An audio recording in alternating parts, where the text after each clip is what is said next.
Now, we say not only the consideration of the criminal procedure law to fight crime, we should also give consideration to the rights of the defendants and the suspects as human rights. So this is a shifting of the value determination. Luca, do you agree it is a shift of value between protecting human rights and efficiency of investigation? Yeah, I totally agree, because in the past, even when we were in the law school, the principle was about fighting the crime. I think today people talk more and more about human rights.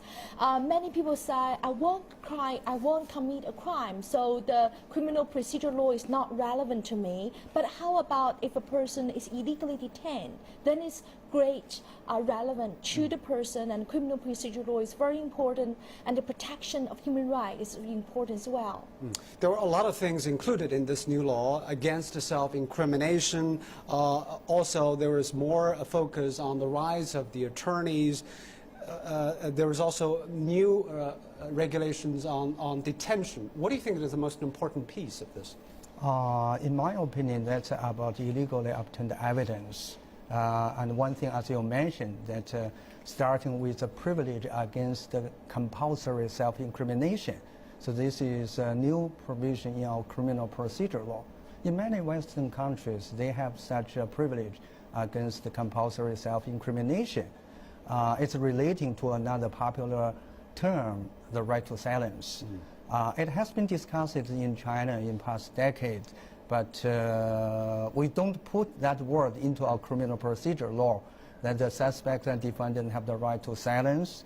But the privilege against the compulsory... Miranda rights in the US. Right. In the United States, everybody are familiar with, in movies or TV plays, say, a cop, asking questions to a suspect will tell you have the right to silence. Whatever you say will be used as evidence against you in the trial, and you have the right to counsel. That's Miranda warnings.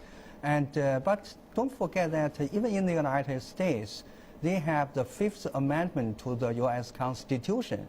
It provides that no one shall be compelled to be a witness against himself. Okay. So this is a privilege against compulsory self-incrimination. And now we have this one. And although we don't have the Miranda warning doctrine, but this implied that anyone is being interrogated would have the right to remain silent. More human rights articles into this new law. And also, let's talk about another important part of this. Since 2007, the Supreme People's Court reviews every single case involving death penalty. Owing to the seriousness of such criminal cases, the country is refining the review process and making it legal.